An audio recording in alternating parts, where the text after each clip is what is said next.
What's he building in there? What the hell is he building in there? He has subscriptions to those magazines.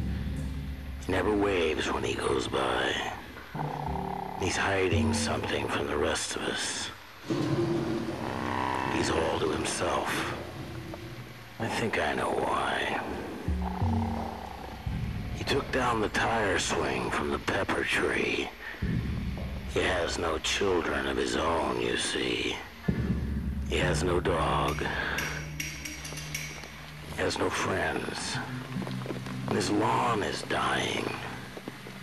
What about all those packages he sends? What's he building in there? With that hook light on the stairs. What's he building in there? I'll tell you one thing, he's not building a playhouse for the children. What's he building in there? And what's that sound from underneath the door? He's pounding nails into a hardwood floor. I swear to God I heard someone moaning low. I keep seeing the blue light of a TV show. He has a router and a table saw. You won't believe what Mr. Stitches saw. There's poison underneath the sink, of course. But there's also enough formaldehyde to choke a horse. What's he building in there? What the hell is he building in there?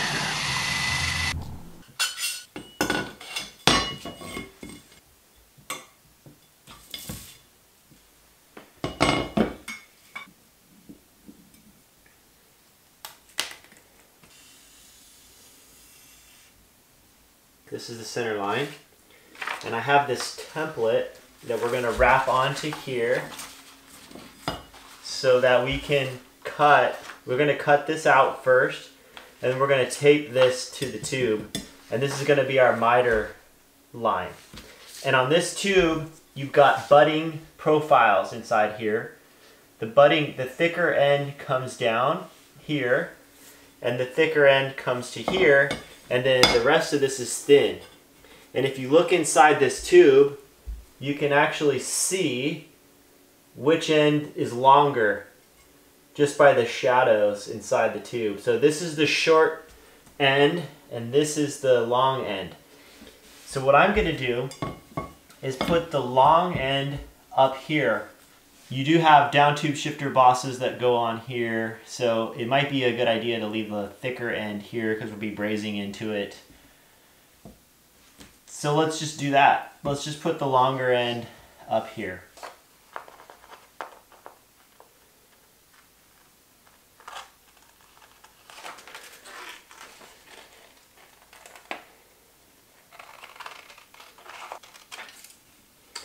Okay, so then we'll line this up on our line here.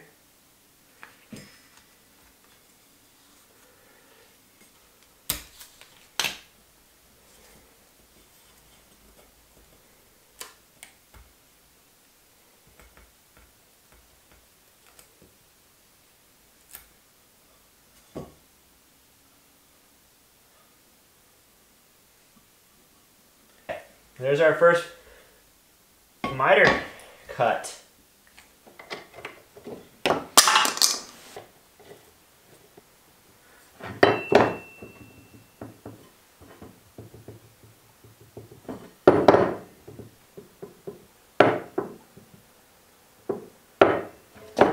Try this on a flat table here and see. Okay.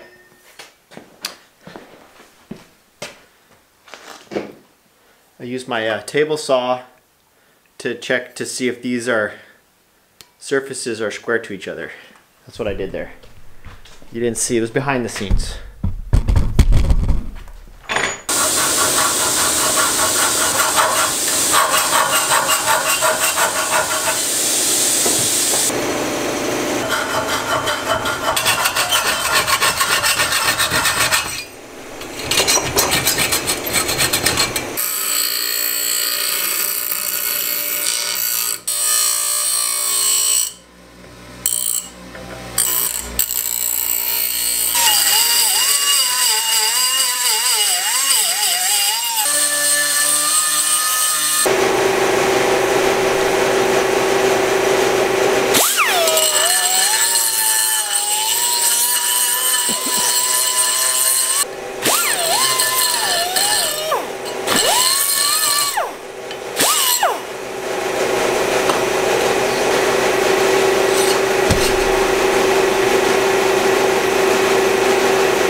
Under here.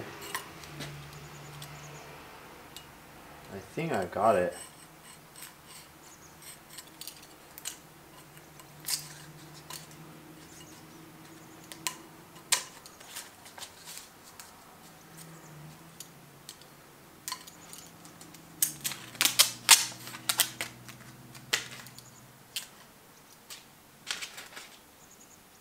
Wow.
That's a nice snug fit.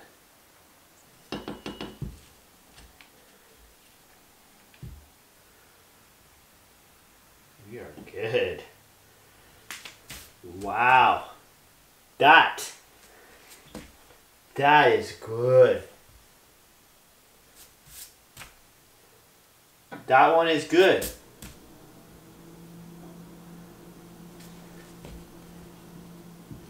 It looks like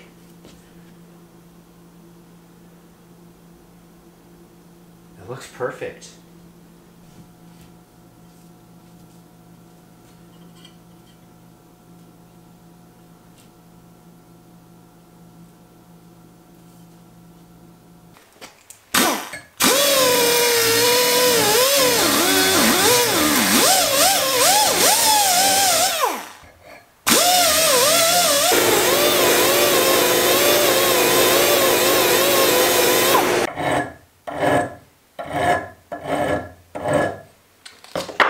John said you got to round off this one, otherwise it could create a spot for a fatigue crack, so you got to keep it rounded off there. That's a high stress point on the bike frame.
Okay, so once I get all this cleaned up with alcohol, I'm going to go ahead and we're going to braise this joint together here.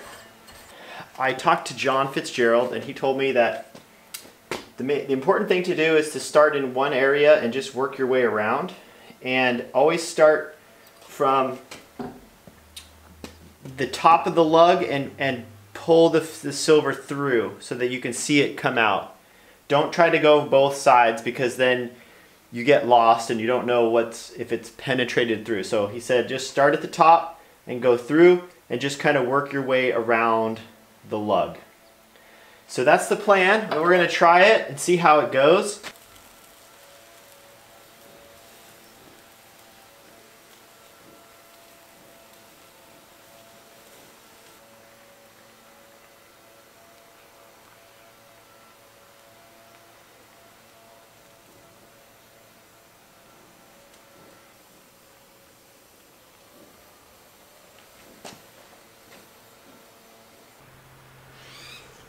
Well, we're running out of time today, so this was all we could get done. It went okay, I would say. There's definitely some issues still with too much heat. I think I should have put some flux now on the outside of this lug. I didn't think about that, but definitely applying the heat to the lug without flux on it caused there to be a lot of carbon buildup. The other thing I noticed is I didn't get good coverage, or I didn't get any silver coming out right here at the bottom of this lug on the head tube side, and it looks like I missed a little bit on this side of the lower part of the lug on the head tube, just right in here. So I'm gonna have to clean this up really well and do this one more time, just add a little bit of silver right in there, and then we'll just go with that. So yeah, so first miter and first brazed lug. Okay, we're back to the drawing board. Seat tube, and that's the top tube. So what I want to do now is I need to cut this down tube. But how good did this angle come out? Wow, it's like perfect. Perfect.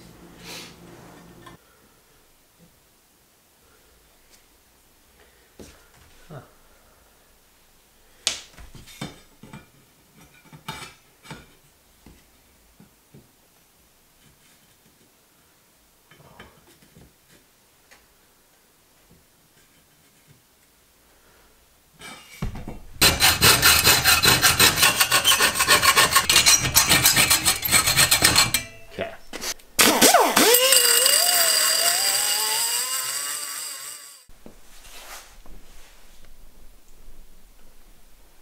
So here's the bike frame alignment jig that I fixed up to help me make sure that this frame would be straight when I started brazing the bottom bracket. And the basic idea is just that I have two pieces of angle steel that rest against the seat tube and the head tube, and what that does is by clamping it, it just helps to keep the two tubes parallel to one another. And that way when the frame is essentially welded up, it'll be as straight as I can make it, and hopefully won't require any cold setting of any sort.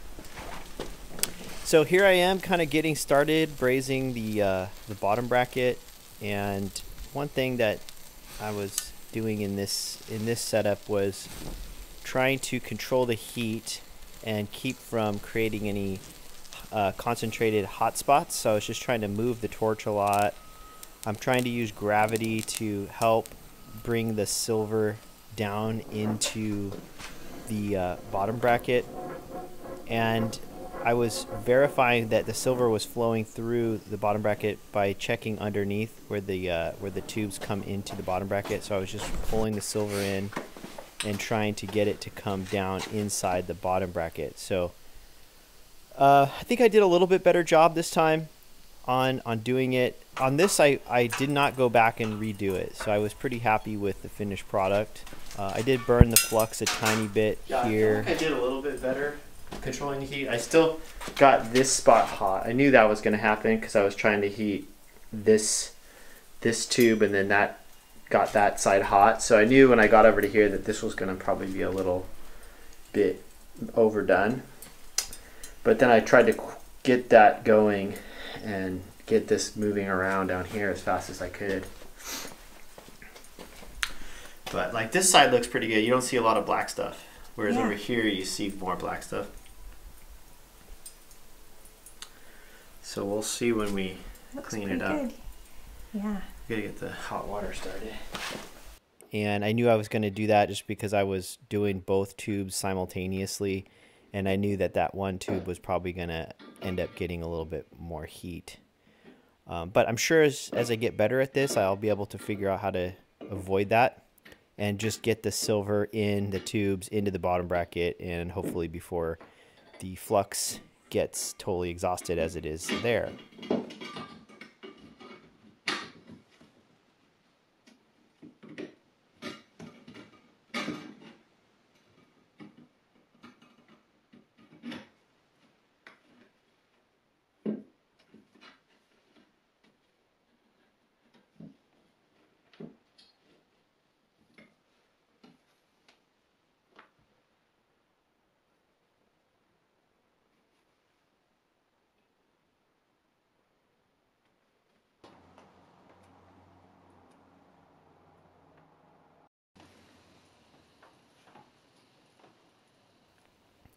Now I'm brazing in the top tube to head tube lug. And when I started doing this, I realized that I was making a few mistakes after the fact, which was that I wasn't using gravity here well enough to draw the silver down through the lug and then down into the bottom of the lug. And so anyway, I ended up doing this a couple of times. I didn't take it apart. What I did was I tried my best to get the silver through the joint as cleanly as possible, but ended up not really achieving that on the first go around. So I ended up doing it a couple of times, and I just stopped. I stopped, cleaned it all off, wire brushed it, reapplied flux, and then went back and did that. And I think by doing it several times, I was able to kind of finally figure out what was going on with the silver and how it was wanting to flow. Because once it starts to flow, it's literally like water. The silver is 56%, so it flows really well, but it does flow pretty abruptly once it reaches a certain temperature. So by going back and doing it a few times, I was able to start at the orient the frame so that I was working from the top tube and then pulling it into the head tube.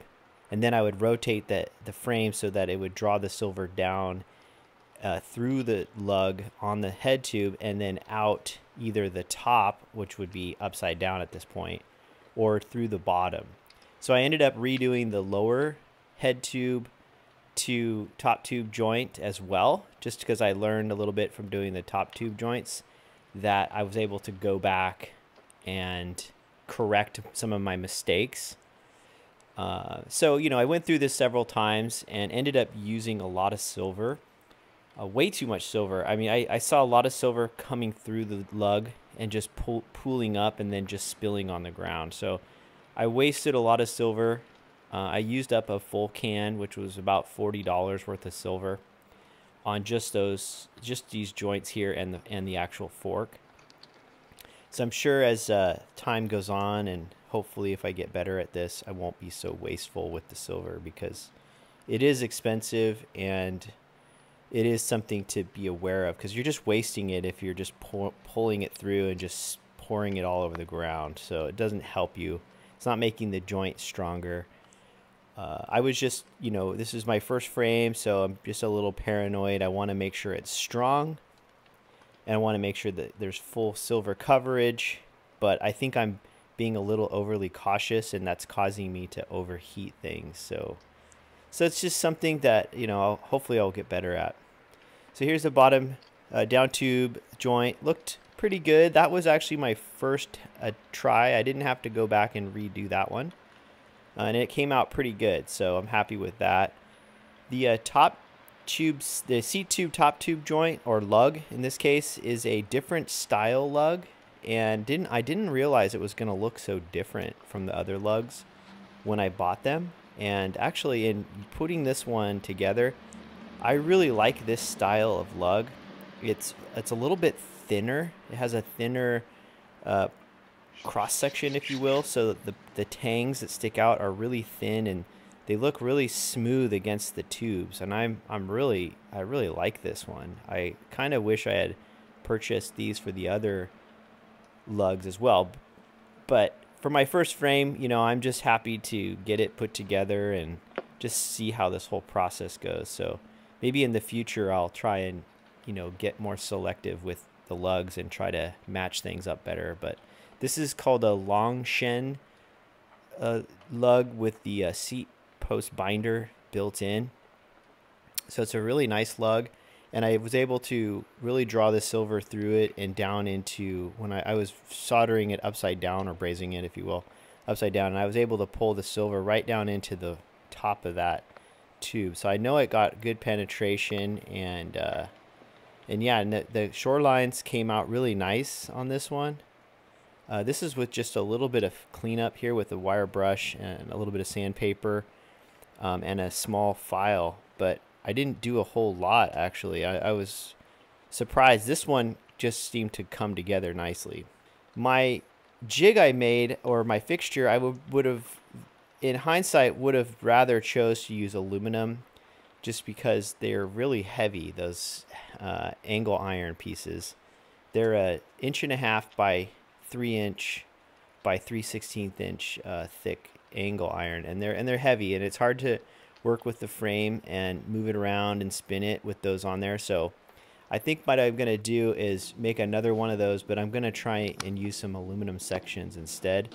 And I think the aluminum is probably even more precise in its dimension, as the steel can, you know, mill steel specs are pretty loose and things can be a little twisted. I just need to pick some sections that are stiff enough to provide the stiffness I need to keep the frame straight while I'm brazing it. So here I am just doing a final check on the frame to make sure that it's within my drawings, and I'm happy to say it is well within at least a visual tolerance here. I mean, all the lines on the paper are parallel with the tubes. Yeah, I think this was a good start for the first frame here, and yeah, so I think this was definitely a challenging part of the project. What I noticed is that there was just a lot of filing and handwork necessary to get the tubes mitered. I would say that's the biggest challenge of this, is mitering the tubes, cutting them and mitering them and making sure they're the right length, and fitting them inside the lugs and making sure the lug tabs don't get bent out of shape. And I would say it's really just kind of, it's not necessarily difficult, it's just tedious and time consuming. And there's a lot of checking back and forth with the drawing, back and forth with your filing and your miters, and getting everything fitting up right is where all the work is at, in, it seems, in building the custom frame. And then of course, you know, learning how to properly braze is another whole aspect of it. But that part, I think once you know how to do it, is probably not that hard. The silver just flows when it gets heated up, and the joints themselves are kind of the structural part anyway. So as long as you get good enough penetration there, it should work out fine, I think. Well, we'll see. I just want to thank everyone that's following along, leaving comments. I appreciate it. Wishing everyone a happy holidays, a Merry Christmas, Happy Hanukkah, Happy New Year if I don't see you before then. And we'll see you in the next video. So thanks again for watching. So take care. Have a good night.